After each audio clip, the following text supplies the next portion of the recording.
Folks, welcome back to the Crossing Swords podcast. I hit myself with a mute monster, and your Buffalo Sabres are hitting their stride right now. They're 3-4 on the season, but this is the Crossing Swords podcast presented by Batavia Downs Gaming and Hotel. I am Gatesy, joined by Carson. Sir, how are you feeling right now? Buffalo Sabres have almost done a 180 from where we were basically just a week ago.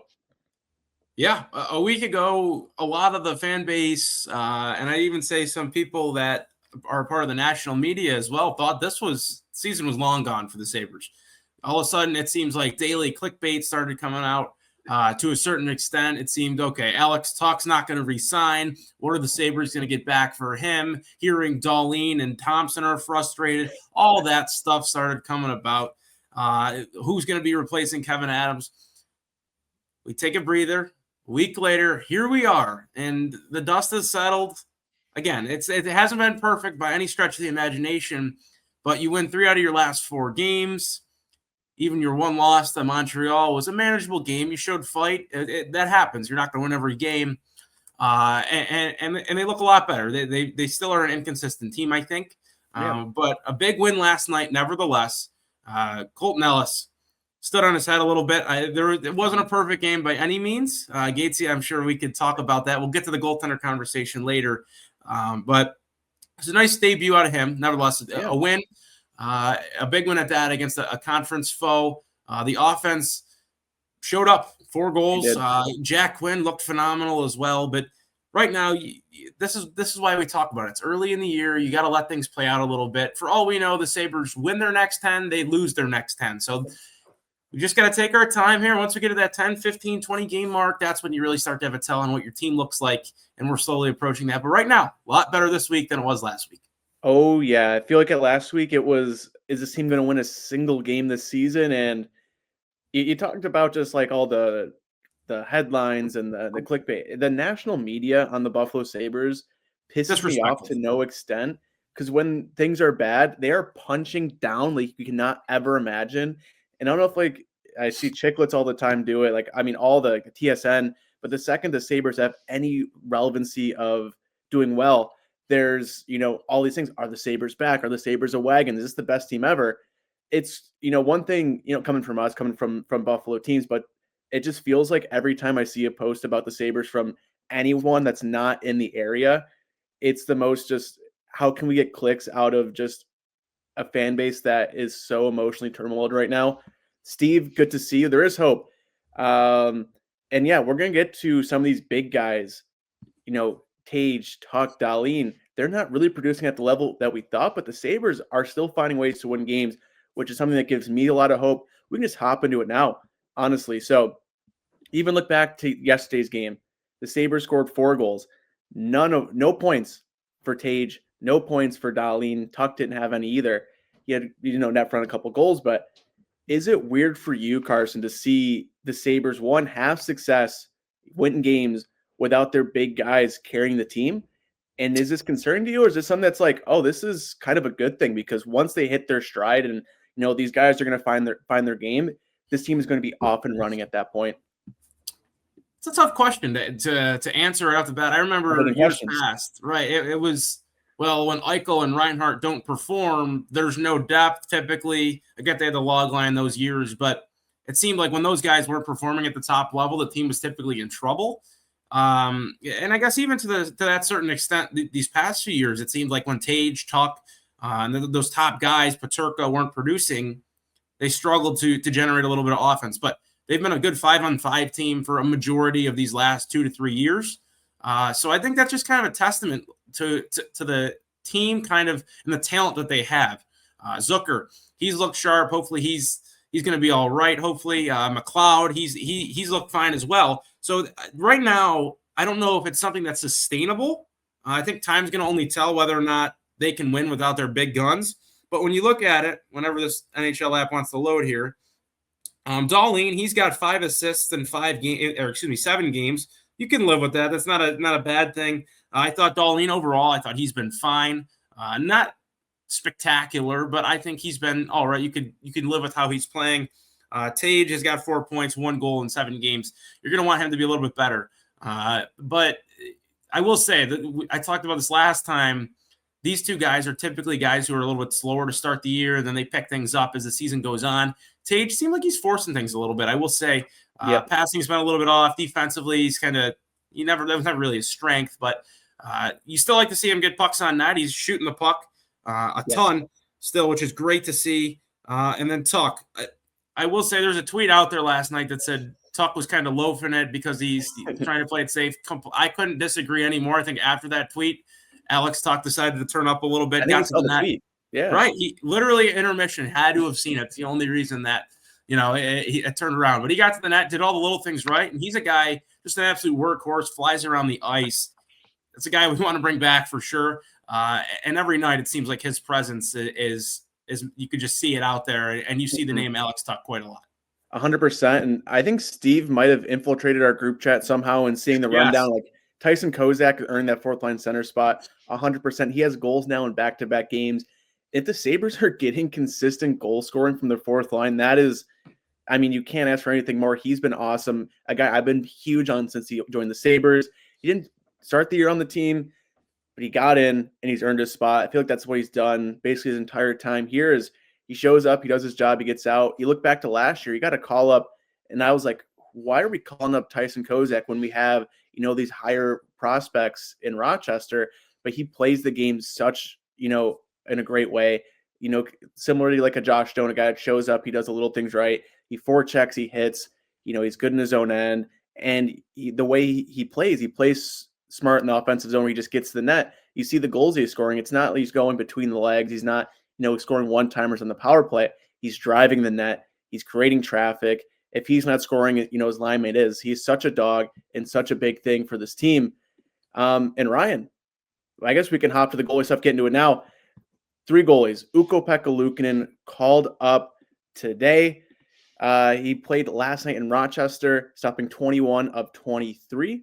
And yeah, after the performance last night from Colton Ellis, Alex Lyon has been great for the Sabres. Now we have a question. What's this look like in net for the Buffalo Sabres? Carson, first off, do you see this as a problem, or as, maybe my favorite voice, Zach Sheldon, says, a champagne problem really for the Buffalo Sabres? I think this is the classic case of it's a good problem to have, right? Right now, Luukkonen is a guy that we've seen in the past. He can win you hockey games, and when he's playing at his best, he can be a top 15 goaltender in the NHL. But he's also shown inconsistencies in the past. Colton Ellis, I think jury's still out with him. You can never really gauge somebody guy off of one game. I thought that was a solid first game. Wasn't anything perfect. But again, younger guy. He's 26, I believe. Earned his way through the ECHL. Played a ton of games in the AHL. Here he is now, makes his debut. And the results were there in the AHL. You can't really say the same thing about Luukkonen's type of development. I get every development path's different, but, it makes you think a little bit. And then Lyon, what else can you say? The guy has been lights out.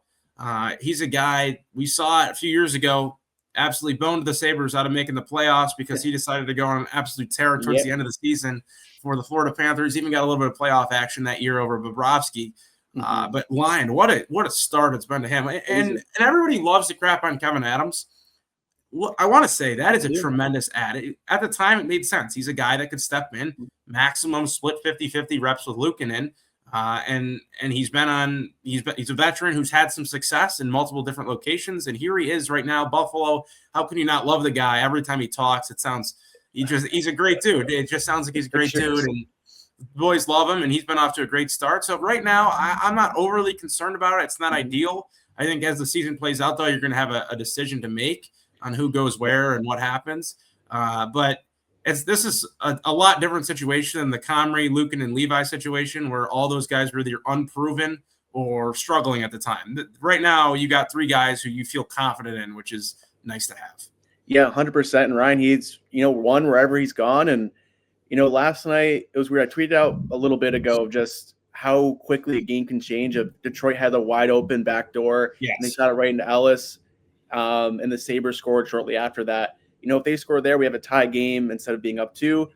It's weird. I think he had a lot of good plays, and especially waiting 10 minutes to get his first shot. I thought he looked really good.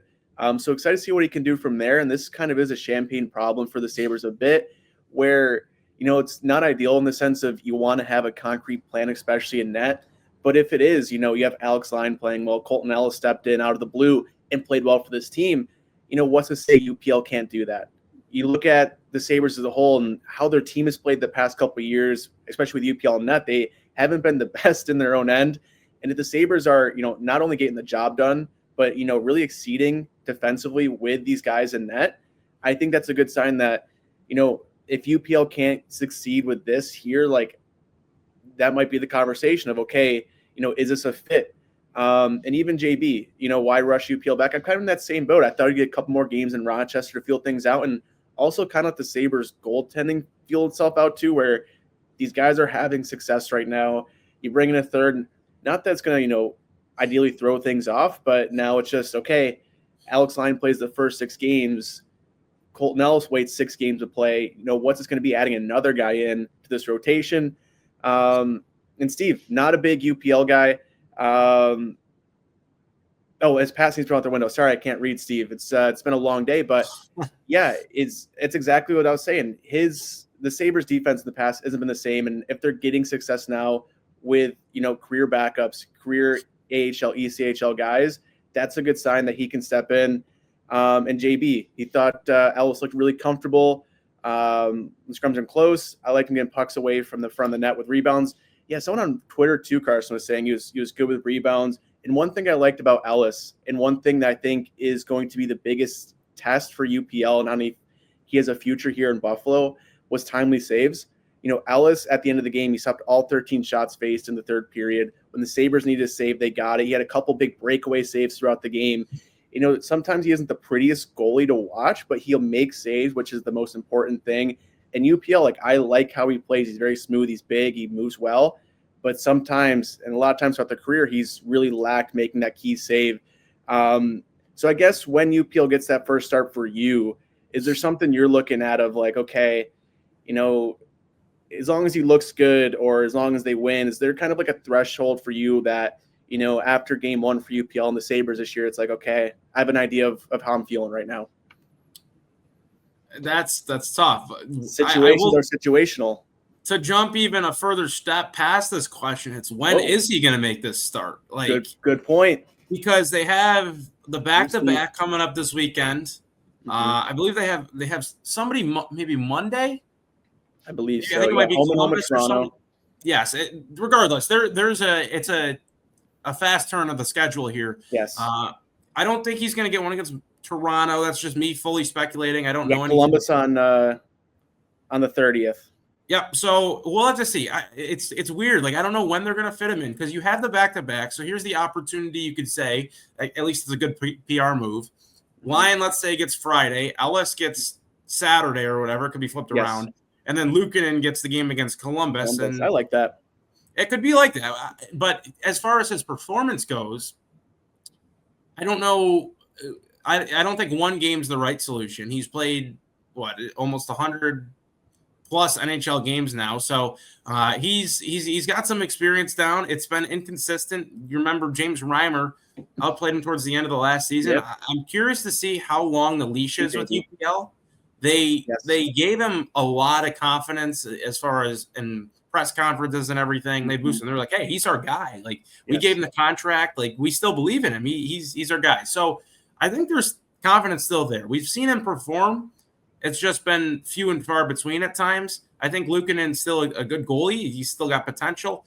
That's still untapped. Lyon, again, we know we're kind of getting in him. I don't think it's going to be this level the whole year. He's going to fall back to earth at some point in time. Mm-hmm. Colton Ellis, big question mark still. Yeah. He made the big saves when you needed it most, though, last night. In the third most period. Important thing. The first period, I was terrified. I'm I wasn't used to watching him play. I thought we were going to get shelled. And then second period, he struggled to move the puck, but made some big saves on breakaways from Larkin. And he turned up when he needed it most. Yes. And that's exactly what you need out of your goalie. And we'll have to see, though. It's weird, having 3 goalies back. I would like to see maybe Luukkonen get another start or two so we could just push this problem down the road and kind of punt it away for a minute. But you got 3 goalies who you at least trust right now. Whether that'll be the same story in 2 weeks, who knows? But I think Luukkonen deserves his period of time, considering he is still coming off an injury. 100%. And I think I agree with you. I wish they would have just kicked this can down a little bit. It would have been a Yeah, lot easier if, like, someone gets shelled against the Maple Leafs. Like, okay, right. we'll give Luukkonen a shot. We'll call him up. He seems ready to go. And yeah, I think the biggest thing is just this Sabres team and what they need out of their goaltending is much different this year than in previous years, where the Sabres needed UPL to stand on his head a lot, and he did that in previous, iterations of this team of making these big backdoor saves. But right now, it's just they need to have him to make a save in the third period. Not let in a weak one. Because you can see even the game, the third game the Sabres lost when. The 8-4 game against Ottawa that they won. The third period, they kind of had the wheels fall off a little bit. They gave Yes. up some early goals, and that just felt like a Sabres team of past where they couldn't get a big save to seal a game. Instead, they had their offense really find another level. They put 8 behind the Senators, and they won the game that way. I don't think we're going to see too many of those games for the Sabres in the future, so they're going to need their goalie to step up, and their defense, for the most part, has done that. I saw a comment up here from JB earlier, just talking about some of the depth additions for the Sabres of Timmins and Samuelson. Here it is. And we can get to this point too, because we talked about it in the pre-show. Again, Carson, I think this is your burner. JB's back at it again. But the Sabres have had their depth show up this season, whether that be on offense with Kozak and Doan, or defensively with Timmins and Samuelson being thrust in the top 4. Who's maybe an under-the-radar guy for you that's either surprised you or, has just been a big, part of this Sabres team right now that is the reason they're finding success? I think right now it's Tyson Kozak. I think he is a guy that a lot of Sabres fans probably weren't really high on, and justifiably so compared to the prospect pool that's still down in Rochester. But when you look at your ideal fourth line center, let's say, or bottom 6 forward for what that's worth, you want a guy that is going to make his name. He's going to be impactful, let's say, in the game in that 10 minutes that he's going to play, whether that's on a penalty kill or checking somebody, playing strong defense. I think Kozak fits that description perfectly. You see him last night in the dying minutes, the net's empty. We're throwing 48 on the ice. That's Lindy showing trust right now that he's got that Kozak's earned that trust from Lindy this early in the season. Remember, he didn't even start up here. So for him to come out there with the net empty, 2-goal lead, he goes out there, lays the absolute boom on one of the Red Wings players in the corner. You love to see that. And then 2 goals in 2 straight games, going to the net hard. That's what you like to see. That's exactly what you want to see out of your fourth line center. In 27 games he's played, 7 points, projected for a little over 21 points for 82 games. You're going to live with that. You're not going to live and die by your offense or your fourth line center. And he's a guy that plays solid defense. He hits. He helps drop the gloves if he needs to. So it's a good draft pick. Working too. Yeah, great 7th round draft pick there by Adams. I know, again, he gets his fair share of heat, but you gotta be fair with him. And then the other guy I'd say is Zach Benson. How can you not say Zach Benson? The guy's got the fishbowl on. I forgot who said it, but it was perfectly described. He lost aura, but he gained dog. And yes. Benson, the whole situation, he looks so ugly with the fishbowl on, but it doesn't matter because he's producing six assists through 4 games. The guy is noticeable in every single game. Still an absolute beast when it comes to his work ethic. Passing's been off the charts. Defensively, he's consistently getting back. And even last night, final 2 minutes, it looks like they have a chance on a good quality opportunity. What does Benson do? Dives right in front of the shot lane, blocks the shot, and Buffalo's able to get it clear. So those 2 guys, just under the radar, they're not going to stick out in national media as it is right now, but they've both done tremendous work here early in the year, and hopefully they can continue that because they're going to be needed if the Sabres are going to get themselves here in a playoff position. 100%. And before I get to mine, I want to go through a couple comments. Ender, good to see you here. I know you're at the game last night in Rochester. And yeah, UPL looked good and fighting up the 6-on-3 at the end of the game. That's the biggest thing for UPL. In those big moments, end of the game, pressure's on, make those saves, get from there. He did that. So excited to see how he looks when that first game is going to happen. We will find out. And I come here from Steve, and I have something I'm going to say, Carson, that might put me on a watch list. But okay. I mean, it's kind of me and Steve are on the same page. He says, could GMKA end up the hero? The Doan, Timmins, Lyon, and Kessering offseason doesn't look too bad right about now. And he's right. I mean, the additions that Adams brought in, is there one that you can look at and be, oh, this was a really bad move for the Sabres? Um, I mean, the biggest knock right now is, Josh Norris is injured. You trade away Dylan Cousins, JBD for a guy that's, hurt it year in and year out. But it's it's definitely something to think about where the Sabres are really being led by this depth that was brought in this offseason of Josh Stone, who's been fantastic. Connor Timmins has stepped up in such a big way. He's my unsung hero right now. He has been phenomenal in the role that he has of he was kind of an afterthought. He's going to really drag down this bottom pairing with Samuelson. They're going to stink up the place. They're not going to be good. And they have been, rock stars having to step in so early with Kessering being out, with a lot of the injuries to the Sabres decor to start the season. They jumped in and have been really solid for the Sabres, blocking shots. Timmins had 2 assists last night. Samuelson had 1. These guys are, adding a depth to this defense that we haven't seen. And it's weird to think of like how big an improvement can, upgrading from like Connor Clifton be, but we're really seeing how much better this team is when their depth defensemen, their depth are actively contributing basically every game. Bunty, I see you in here. I'm going to add you to the stage and see if we can get this to work for you. But Bunty, are you here with us? Yeah, I'm here. I'm just driving right now, which is going to be why I'm audio only for Good man. 10 minutes until I get home. But I didn't want to miss the entire first half of the show. And I have a lot of thoughts that I have to get off my chest. So, okay. Well, I'm going to is there an area you want to start in, Bunty? I know we can go goaltending, we can go kind of vibes of the team. Where, and in your head right now, what's something that you just need to get off your chest? all right, like I got a lot of positive things actually, which is funny. Ever since I said I was going to go heel on this team, they've actually been playing really well. So number one, there is a different feel to this team compared to previous years, and I think that's undeniable after the last 4 games. All of the people that were belittling the Paterka trade look foolish right now.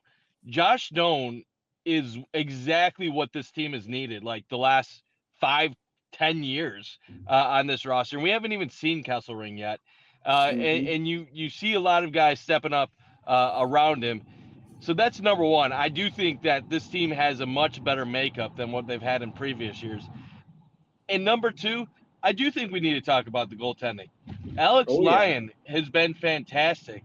And Colton Ellis, it's 1 game. But I think there's legitimate pressure on UPL to step his game up. And if he doesn't, look out. They could move on from him some point this season. The chance after chance after chance for UPL, it's over. He needs to put up or shut up, or he will not be with the Buffalo Sabres at the end of the season. Yeah, I mean he's 26 right now, so it's kind of it, and we're seeing the Sabres have success, Bunty, with Alex Lyon, with Colton Ellis, even though it's just 1 game. At what point, how long is your leash with UPL? I'll ask you that. Very short, very short. Now, what has been the narratives over the past how many seasons? It's been, well, this team defensively is horrible in front of him. How can you expect anybody to have good stats with these guys? Well, last I checked, Kesselring isn't playing with the Sabres right now, which means you have Dahlin and Byram as your top pair. That's the same as last year. You have power playing. Yes, Timmins is new, but besides Timmins, you've been playing with Samuelson. You've been playing with Bryson at times. Like, you're not playing with this all-star amazing core of defensemen. And Dahlin's a -7 right now. So it's not like they're playing – you suddenly got this amazing crew in front. And yes, I understand. You don't have Cousins. You don't have Paterka, 2 of the least defensively responsible forwards that have been on the team in recent years. But Alex Lyon has a .931 save percentage right now, or was that Ellis? And the other one is a .924. Like, come on. Like, we haven't seen goaltenders crack the 900 mark in recent years outside of Reimer at the end of the year. So I really do think, like, the pressure's on UPL right now because all of these other goalies are showing, yeah, we can get by with what's in front of us. And yeah, maybe they changed their style a little bit. Yeah, maybe they have a couple guys that have built in more continuity and maybe buy into what Ruff is coaching up. But if we see UPL go out there and he has an 885 save percentage through 5 Yeah. games, it's over. Like, because here's the thing. The whole long-term plan has always been for Levi to be that guy. Levi's still young. They still want him to develop into it, and we'll see if he does or not. But Colton Ellis, yeah, maybe he was a short-term waiver pickup, and they try to get him to Rochester, and maybe St. Louis claims him. But here's the thing about Colton Ellis. He's been great in the American Hockey League the last 2 years. Devin Levi is great in the American Hockey League. And now you got the point where even Georgiev, who's probably not going to be with the Sabres organization for long, is in the American Hockey League. You have an abundance of goaltenders. So if you have a guy that's going to be 26 soon who continues to not get the job done, why does he deserve more opportunities? It just makes no sense. And I understand Zach Sheldon's point, who loves UPL and wants to stand up for him and talks about his 30-game sample size 2 seasons ago. Like, it's been awful for him outside of that 30-game sample his entire professional career. His stats in Rochester below average, his stats at every level below average. And I get it. Like, he hasn't had much help. He might be fundamentally sound, but at some point you need to prove it.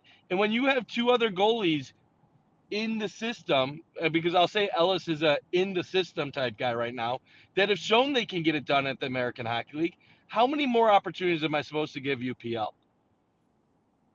Yeah, it's to the point where he's 26. He has to get these results because, again, if you're having guys like Alex Line and Colton Ellis get results, they need it from him, and they just need those timely saves. He got them last night in Rochester. We'll see what happens here, and that's going to be the difference maker for the Sabres and why they're winning games now is those timely saves. I saw some comments of just, yeah, Jake, they're getting the first save, and overall team defense is better.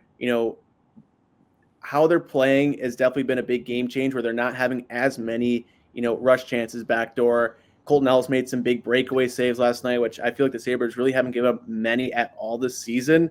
But overall, having that is such a big improvement for this team.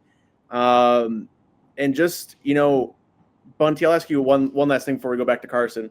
The Tage Dahlin, you talked a bit about Dahlin being -7, but this team is being led right now through their depth. Are you worried about that at all with these top guys, not leading this team on the score sheet, or is this something that gives you a little? It's the opposite. I'm encouraged by it. If they're getting by and looking solid when their top 2 players are playing poorly, that's a sign that this team is coming together. Yes. That they can get by without their stars being stars. Because that Tage is going to find it eventually. That Rasmus Dahlin is going to find it eventually. But the fact that they're getting by and looking decent without them being great means that they have more options and they've discovered more ways of winning games.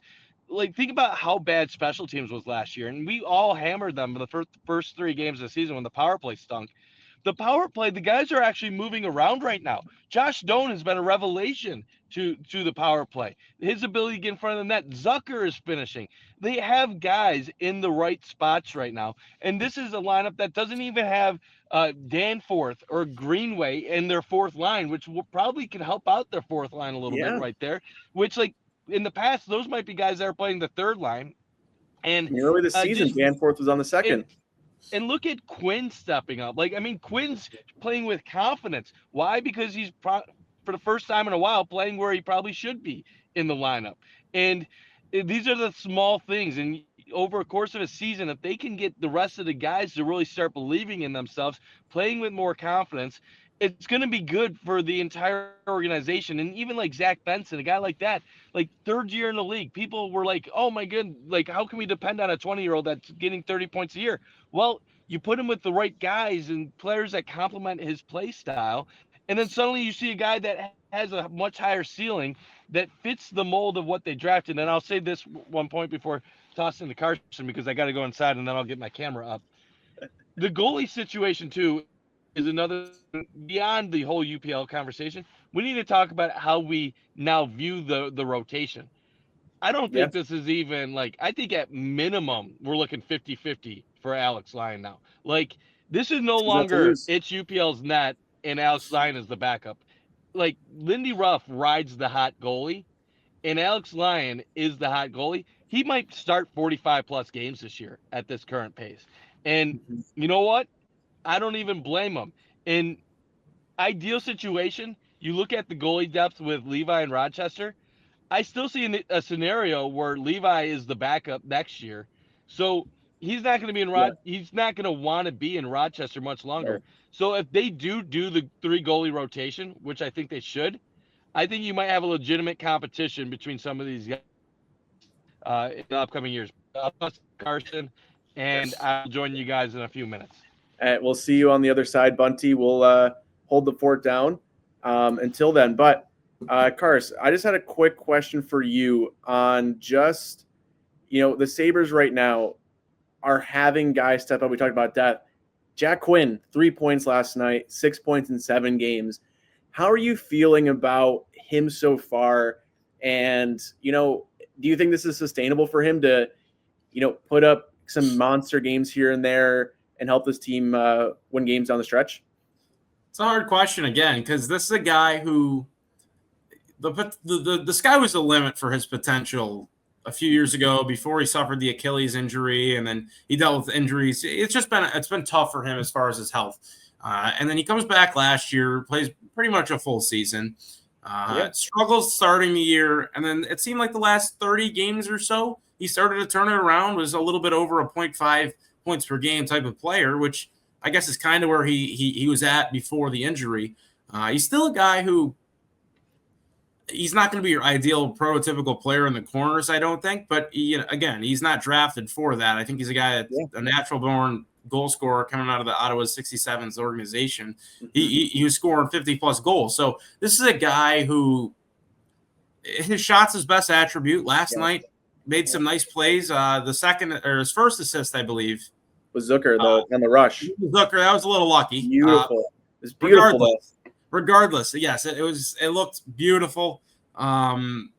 He 6 points in 7 games. You can't ask for really much of a better start for a guy like Jack Quinn. I remember back in the summer we were talking about him, and I think Bundt put him at 50 points. I was a little higher on him. Yes, this is self-glaze. I had him at 60 points. But I do like Jack Quinn. I think he's a guy still with some potential. It's just getting over that injury physically, and then also I think it does take a toll mentally. You come back, you don't start the year how you want to last year. It probably leads to frustration, and that's a mental challenge as well. So it's just getting some reps. He gets the extension on top of that too. It maybe gives a little bit of confidence, and now he's got some guys he's playing around, and it's good to see. It's good to see Jack Quinn. I hope this is what we see going forward. There's real no tell. He can be a streaky player as well. Very similar. It's kind of a common trait with some of these guys on the team. But I'm excited for Jack Quinn. I think he's starting to play with some confidence, and hopefully that confidence can lead to some results. Yeah, I think that's the biggest thing. And Bunty said before he, left was, they put him in a spot to succeed. And I think Jack Quinn really does bring something to this lineup that really no one else can, between his shot, which you saw last night with on the power play. They keep him on the second unit. And if the Sabres can have that second unit contribute, we see how well that top unit is. Their power play is finally clicking at this point in the season. And he brings such a fun dynamic where you saw Jason Zucker, the old man, going in on a rush with Jack Quinn, and he looked like he was 22 again. Yeah. When he's on, he brings that speed. He on the rush. We look back to the kids line just a few years ago, where that's their whole game was on the rush with speed. And I'm glad Jack Quinn still has that in his arsenal. He can play with guys that can set him up for a shot, where he can set guys up too. We saw it last night with 2 assists. He's such a wild card for this team. And if the Sabres can get him producing, can get him on the score sheet, that is such a big thing for this team moving forward. And a big thing for us moving forward too is getting Mike Bundt back on the show. Bunty, welcome back in. How are you feeling? And I know we talked a little bit about Jack Quinn before, but what are your thoughts on him so far through 7 games with 6 points?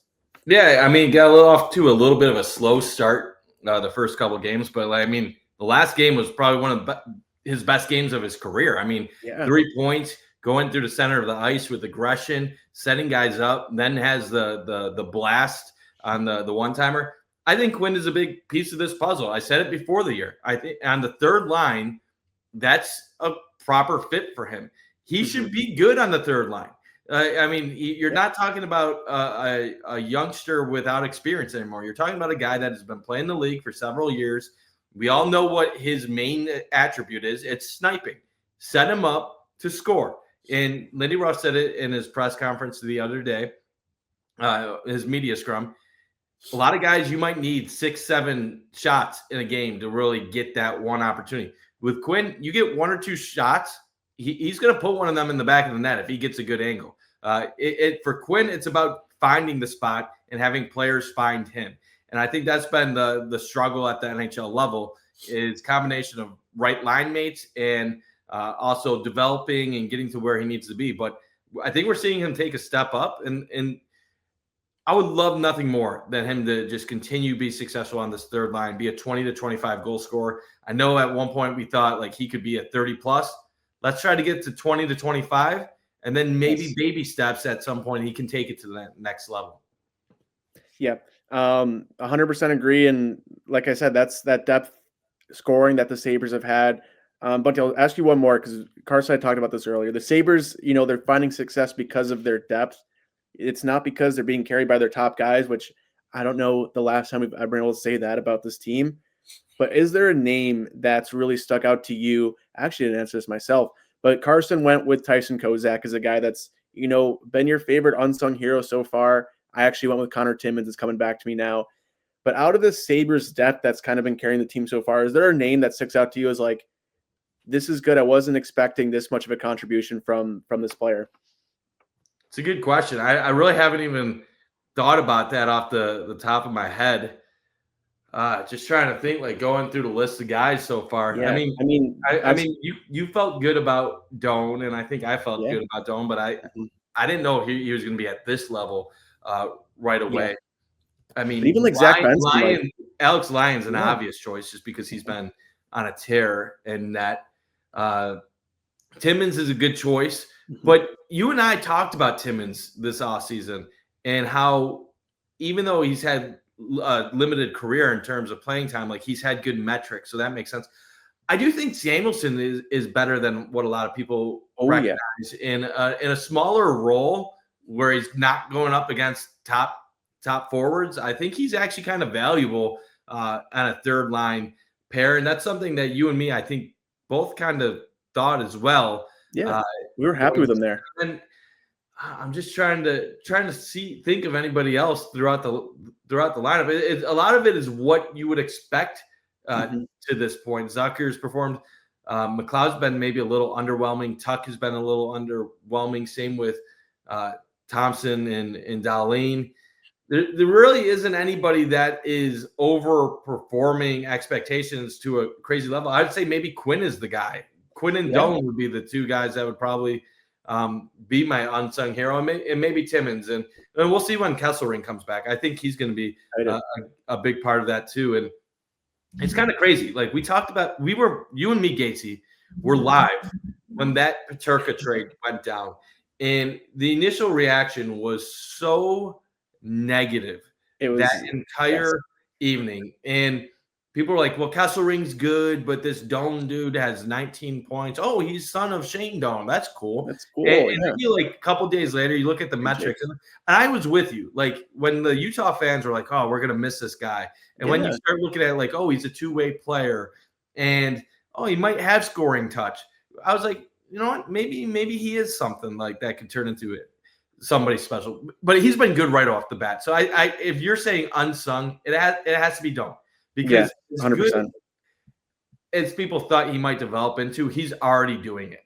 And I remember mock lineups from the offseason too had him on the fourth line as a fourth line guy for the Sabres, and now he's just like set in stone second liner for the team and has just been awesome. What does that tell you though? Like it tells you how little we truly know about the players throughout the rest of the league. And I don't mean this as something to pounce on fans or just hockey in general. But like when you're watching basketball and you trade for like a 6 man from another NBA team, you'll be like, oh, this guy averages like 11 points a game. Like he's going to be pretty good. Like you probably watched him play at North Carolina or Texas so like you have an idea who this guy is. Like NFL, like if it's like a receiver that's been underwhelming, like a Kadarius Toney, you at least know, like, well, he was good in Florida and like he had potential. Josh Doan, like in hockey, when guys are getting drafted at 18 and then certain guys are going to college and they don't put up 40, 50 points right away, we just have this tendency of being like, oh, he's 24 years old, 23 years old, and he's only had 19 points a season. Guy must suck. Yeah. And we forget, like, not everybody is a top 10 pick playing in the NHL from the age 20, 21, 22. And some of them come into the league at 22, 23, 24, and they need a little bit of an adjustment time.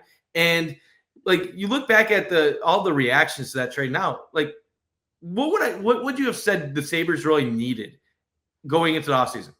One, somebody to pair with Owen Power. Yep. Two, more physicality and an offensive two-way forward that can add some physicality, grit, toughness, and help the power play. Bingo. Like maybe Kevin Adams, and I'm not going to praise him, but maybe he isn't as big of an idiot as what like the fan base wants to make him out to be, because this trade is looking like a home run. And we're only 7 games into the season. And I don't think fans and we haven't even seen Kesselring on the ice yet. Yeah. I mean, that's the biggest thing, Carson. I don't know how you feel about that. And just have the Sabres needs from the offseason like been met? Well, before the I guess, yeah. So it's just complicated because like before you trade Peterka, you don't really look at the top 6 as a position of need. And then you trade Peterka, and then everyone was saying, okay, well, we're one middle 6, the top 6 player away from being a playoff team.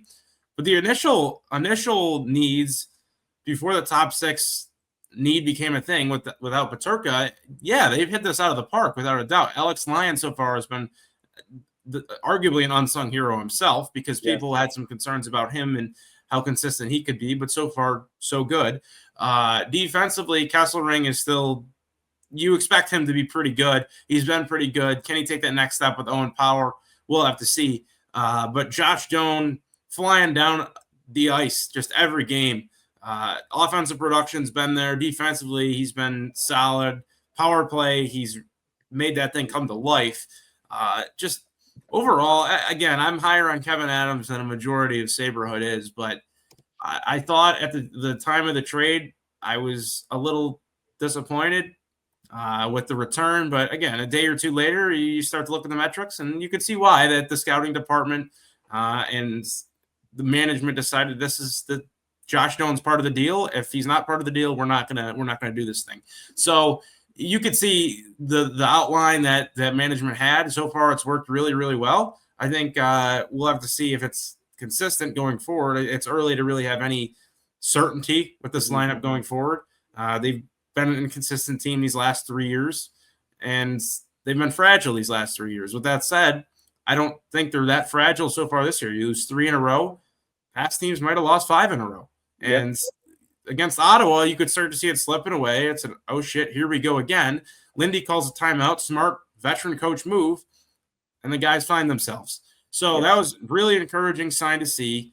You go out, you beat Florida, who's banged up on top of it. You play a okay game against Montreal. Like, I felt that game was winnable, even how they played. And then you come back and beat Detroit. And now you have a huge opportunity with the home-to-home, with the home-and-home against Toronto. So far, so good with the mental health of this team. But we'll have to see. I think overall this offseason is looking pretty good.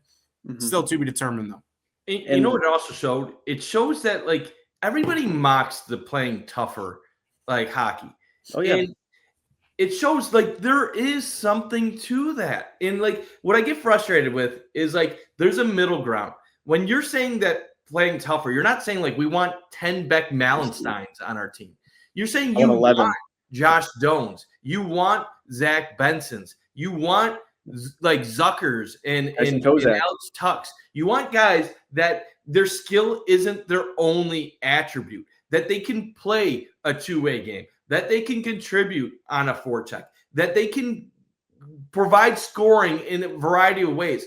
The Sabres for so long have been skill dependent. And when a team shut down the skill part, they had no other answers. Now, it's nice when your skill scores 4 goals on your 7 opportunities and you light up the lamp.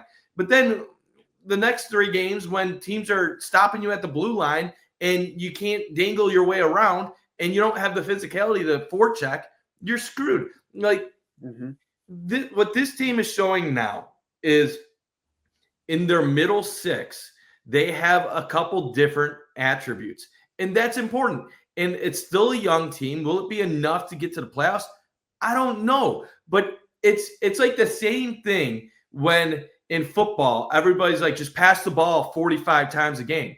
It's nice in theory. It's fun to watch, but how many teams that throw the ball 40 times a game win consistently? Not many, because on a game-by-game basis, you're not going to get the same results. Sometimes you just need to pound the rock and do it the old school way, because that can deliver more consistency. And having a forecheck, having guys that do the grinding, that do the dirty work, that gets you consistency. Because when the guys are off the mark with their shot, or Tage isn't going the way you want Tage to go, you have other guys that you can depend on.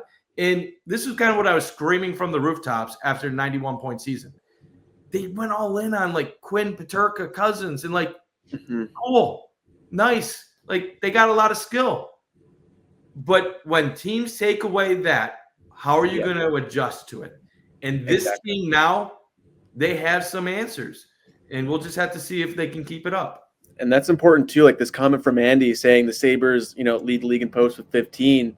There's like a serious conversation that could be had. The Sabres could be 0-7 if their, depth wasn't producing at the level they were when, your top guys aren't leading the team anymore. And I think we saw that in previous years where if Dahlin goes out, the Sabres go on a 13-game losing streak, that now you have guys that can step in, that can play a game in a much better, much more sustainable way, that if you don't have to rely on 2 guys to carry your team 82 games to try to will a team to the postseason, you have actual assets on your team that, a team isn't going to be able to shut down all 3 of your lines if they're rolling.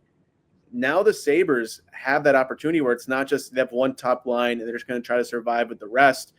And that's something that I think we've all been wanting for. And that's kind of been the big conversation of, they need to have that fire because you can't win with just skill. And this question from Steve, does it really matter if carrying 3 goalies when you have Rochester conveniently an hour and a half down the road? In terms of, Colton Ellis is still waiver eligible. So if they got rid of him, he'd go back on waivers for St. Louis.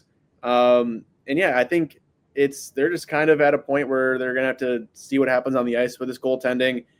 And I don't know. I know we've talked about it in depth this season of just like, you bring in Georgiev, you sign Ellis, Levi's still there.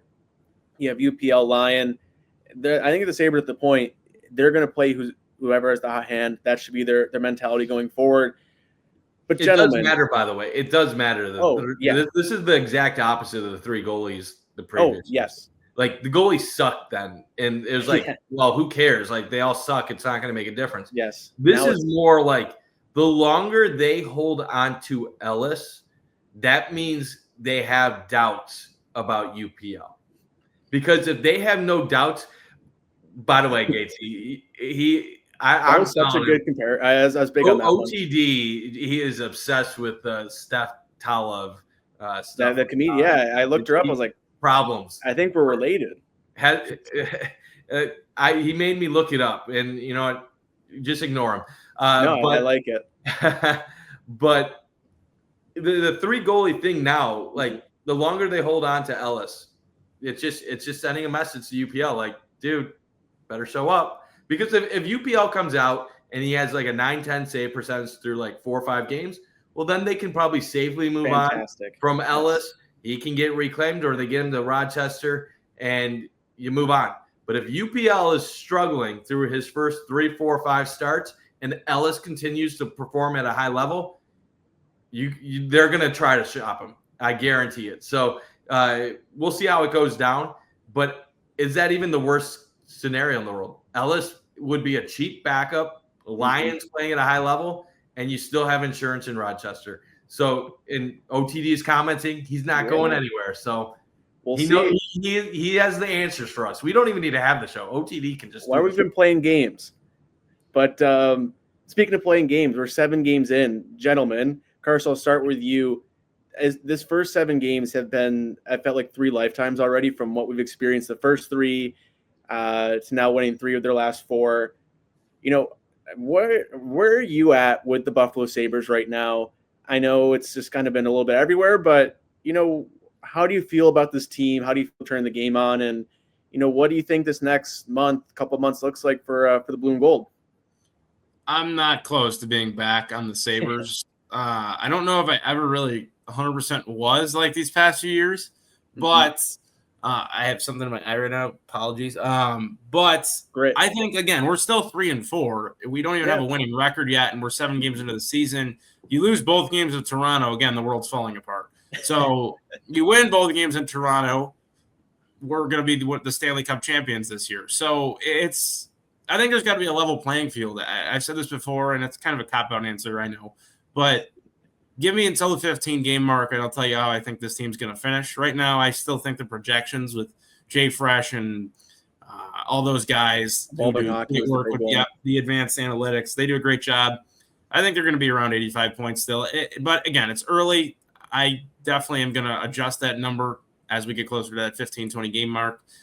But these next stretch of games, I think, are going to be really, really important. You got to be able to find a way to at least get a point or two coming out of Toronto. Solid hockey team, and they put pucks in the net, plain and simple. I know Berube just called out the Matthews line. He wasn't a huge fan of that, so you know what that means. Matthews is probably going to score 2 the next game. So we'll have to see. They're going to have to play consistent hockey, and they're going to get guys back. This has been the huge thing we've been saying. Get your guys back. Greenway, Danforth, Kesselring, let those guys get healthy, throw those guys in the lineup, and hopefully you can hit the ground running. But right now, it's just your replacement guys who come in. This is when your depth has to shine. That's absolute finest. And so far, they've done a decent job. If they can just continue that, then I might be 100% back in. But right now, I'd label this as Maniac would say, the cautiously optimistic phase. This has been a lot of fun seeing this team turn it around lately and put pucks in the back of the net while also keeping pucks out of their own net. When years past, it was 7-5 finals and high score, and that's all great and dandy, but you got to be able to sustainably win hockey games. And right now, these last 4 games, they've looked pretty darn good, so I can't take that away from them. Hopefully they at least come out with a game here this weekend and take care of Columbus would be ideal, and then maybe we're talking about the wild card, and you can kind of pick momentum up from there. But right now, it's just game-by-game basis, and you're never as bad as you look, and you're never as good as you look. So hopefully they can keep it not as much as a roller coaster as it's been in years past. So, Gatesy, the question was, are the Sabres back? Are you back in on the Sabres might be a better way to phrase this. Because ever since I announced the heel turn on the Sabres, they've been playing much better. So I'm going to turn the season around. I'm going to keep the stick good. But here's the thing, like, this is a better Sabres team. And I think we're now seeing why the metrics and the analytics were higher on them, because they have a better group of guys together. Like, Benson might never have put up the numbers. Doan might never have put up the numbers. But if you look at their deeper analytics, their expected goals on the ice, they're always on the good side of those numbers. And some of the players the Sabres got rid of, like Dylan Cousins, who is like a minus huge number since he's gone to Ottawa, are not. So I think this team is a better team. We're seeing better goaltending. What was the thing everybody said all offseason? If they get better goaltending, they're going to be in the race. And they're getting the goaltending. So I got to get going in a couple minutes, but these are going to be my final thoughts. The defense, it's been good. It hasn't been great. It's been good. But Kesselring will be back at some point. Once you pair him with Owen Power, I think that's going to help elevate Power to another level. Forwards, I like a lot of skill. We haven't even seen Tage go off yet. We've had no Norris. And I know 8 weeks is a long time without him. But if Norris can come back and play half the season, which I know at this point is asking a lot, like, that's only going to improve the top line on top of that. So I don't want to say back, but like, I think a lot of people, when they were seeing all these metrics and analytics predicting their point totals, they're like, that's stupid. What are they seeing? No, the thing that's great about metrics is they're not biased like us as fans. They don't care about your opinions or your past history or any of the other stupid nonsense that puts your opinions and slants things. It looks at how you are and how your players line up compared to all the other teams and players across the league. So when they come up and the consensus average is 90 points, they think the Sabres are a better team. Through 7 games, I think the Sabres are a better team. Yeah. The eye test tells me they're a better team. And they're playing without Norris, without Kesselring, without Greenway, without UPL, without several impact players. In 3 of those games, they had no Zach Benson. Coincidentally, they went 0-3 in those games. Since Benson's been back, 3-1. Oh my goodness. I think we just found one of our most valuable answers right there. Zach Benson matters. It's crazy how a 13th overall pick from 3 years ago, who's 20 years old, finally finding his game, can make a difference on a team. Mm-hmm. Amazing. It's just amazing. But at the end of the day, what I'll say is this. This team still needs patience. They're not going to be perfect. There's going to be ups and downs. But as long as they can play this brand of hockey, hopefully the downs aren't as bad as they were in the past, and they can regain focus and they can keep playing better. And with better goaltending, they're going to be in a lot more of these games, as we've seen already. So I would say before the season, I projected 87 points. The Athletic just had a model come out before the Red Wings game. It said 87.5 points, probably because they got off to the 0-3 start. But who are the teams they're going to be competing for the final wild card spots with? Detroit, Ottawa, teams like that, the Rangers. Well, the Rangers game was pretty close, but the Rangers ended up getting goals, and their goalie shut down the Sabres. Boston was a disappointing performance. Montreal could have gone either way. But you look at it, the Sabres, for the most part, handled Detroit. That's a team that you're going to be competing with. The Sabres had a game against Ottawa that they were just all over them with goal scoring. Ottawa's the competition. So they actually kind of look good against the teams that they're going to be competing with. Will they be able to keep it up? I don't know. But it's encouraging. And on that note, I got to go. Thank you guys for letting me bounce in and out, but enjoy the rest of the show. Anytime, Bunty. We'll see you soon. Sounds good. Go Sabres. Go Sabres. All right. I'm going to hop into quickly. Ender, yeah, Saberhood's job this season is to not, blow up every single loss. I think that's kind of the fun of it sometimes, where, you see the Sabres lose and you just go on Twitter and Sabres Twitter has gone absolutely nuclear. But I think that is a big thing because, they're not going 82-0, obviously, Carson. I think one thing why I do think they're back in some capacity is after the first 3 games, like all those post-game videos, I was just so dejected because there was no fire, there was no fight. They looked lost. It looked like they've never played before, and their just heart didn't look like it was there.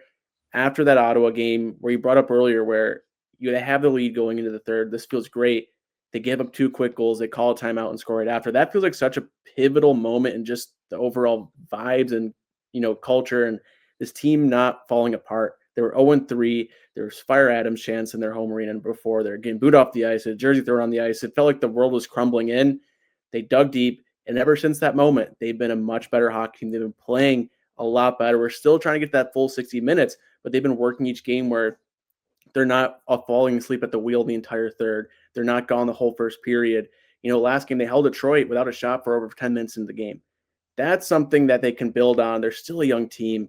They're still growing. And I think that's why I feel, that I'm in a good spot with them right now, that they don't have to rely on Tage Thompson and Rasmus Dahlin putting on their Josh Allen capes every game to will them to a victory. They're not going to need, a goalie to absolutely steal a game. Their depth has been there. They need to continue that. They need to continue to elevate guys like Doan and Kozak and guys who play the right way, give them that ice time. I think that's something that Lindy Ruff is doing. That's a Lindy Ruff thing. And yeah, I think there's a lot of growth still for this team. And I just can't wait to see it once, you have Tage scoring one-timer goals in the power play, Dahlin running things the way he has sped in years past. But Cars, before we wrap things up, do you have any final thoughts on just, how you're feeling, maybe some overall talking points, just, how you're feeling going into another week of the Buffalo Sabres season? This weekend's a big weekend. I just think 3-6 that's terrible. Like, that cannot happen. They at the very minimum have to leave with this, I think, as a split series. Mm-hmm. Let's hope for 1-0-1. I think Toronto is going to get one of the games one way or another. They're a good hockey team. They've been a good hockey team. Regular season, just merchants. So this is a big weekend coming up. Then you got Columbus just shortly after. I think you got to come away with that game if you're for real. Columbus is a team that's competing with you. I don't think Columbus is with us yet, but they're a team that's been on the rebuild, and they're trying to Sneaky take good. that next step. Right, exactly. So just get healthy. They have to get healthy. Hopefully Zucker's not too banged up. He's looked sharp, 5 points in 7 games so far. 4 of those have been goals. The goaltending, it's if we can just keep that 80% of what we're getting right now would be electric. Eventually these guys are going to let some pucks in the back of the net. Kesselring, please get healthy. I want to see him play extremely badly right now, I think, along with the rest of Saberhood. And the bottom 6 has just got to continue to play how they're playing right now. You talk about special teams. Everybody wanted Appert gone, well, not gone, but they were ripping on him. They thought he should have been gone last season, right? So they're hitting, I believe they're the 9th best power play right now in the league. And PK, they're like 96% on the kill. We even talk about that. I was just about to bring that up. Penalty kill. Marty Wilford's doing a great job with those guys right now. They're at 96%. Typically, I know, Gatesy, this is probably a rule that you've heard of, is you want your power play and penalty kill to add to about 100%. Right now, the Sabres are at 121.4%. Like, that is, it's been 7 games. That number is going to eventually even out over time, but you can't ask for much better than that. That's textbook stuff. So, again, if they can just be productive and league average, at least in special teams, I think this team's got a chance the way that they play 5-on-5. And as long as we keep stopping pucks and Lyon and Ellis and I guess Luukkonen even now for that matter, if they can just play at around that 900 rate, I don't see why this team can't be competitive until we get some guys back fully healthy with Zucker, Danforth, Kesselring, Upi, and then eventually down the road, hopefully Norris. If they can come back and have Norris in the lineup and we're still in the thick of things, why not the Buffalo Sabres this year? Why not the Buffalo Sabres is right. And it just feels like that. They're having success now. I'm so excited. Like I can't put into words to see Michael Kesselring in this team. You're seeing, the success that guys like Connor Timmins, Matthias Samuelson's having on the back end. You insert him in, this defense is going to get a lot better. Jordan Greenway brings such a different element when he's on the ice. Put him on the 4th line. That's going to add, you're going to add some goal scoring there a little bit, but the physicality, the size, you just can't teach that anywhere else. And the special teams, that's what gives me the most excitement. The Sabres, and Lindy Ruff talked all off season, they have to be able to win 1-goal games. Now they're getting, scoring from their power play. That is going to win them these 1-goal games. Steve had a comment earlier of just getting to overtime, getting these loser points. Having your power play, run at the level that it is, keeping it in the top 10 is going to do that for them. Get 1 extra goal a game is, earth shattering. So as long as the Sabres can do that, big weekend ahead. I just, the game in Buffalo, I hate seeing Toronto here. All the fans. If there's one thing I can get in this world, I need the Sabres to win that game. If they can just kick their ass, like, this might sound so dumb. I want that arena to be like dead quiet. Yes. Because that means Toronto's not, winning. But, I want to see Sabres fans there. I want to see this team just take it to the Leafs, who've just kind of owned that building for a while. So it'll be a big weekend ahead, Cars. Big, just couple weeks ahead for the Sabres. Interested to see when, Tage, Dahlin are going to get to that superstardom level. But right now, the depth's keeping it together. They need to keep doing it. The Sabres team have taken some strides in the right direction. Jake, a sweep of Toronto would be earth-shattering across the league. And I can't imagine our show next week after a sweep of the Maple Leafs. And yeah, Ender, that game was magic. I still think about the Eichel telling the Toronto fans to sit down. Like, that was just a core drought memory. Yep.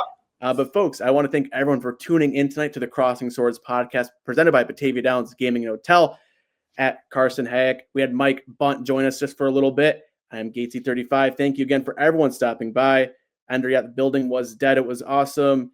Yeah, strange weekend. We got the Jays hating the Leafs. It's always fun to be a member of Buffalo Sports Fan. But again, thank you, folks. Again, big weekend ahead. Make sure you're following us on Instagram, on Twitter, on Facebook at Crossing Swords Podcast. But until then, let's go Sabres.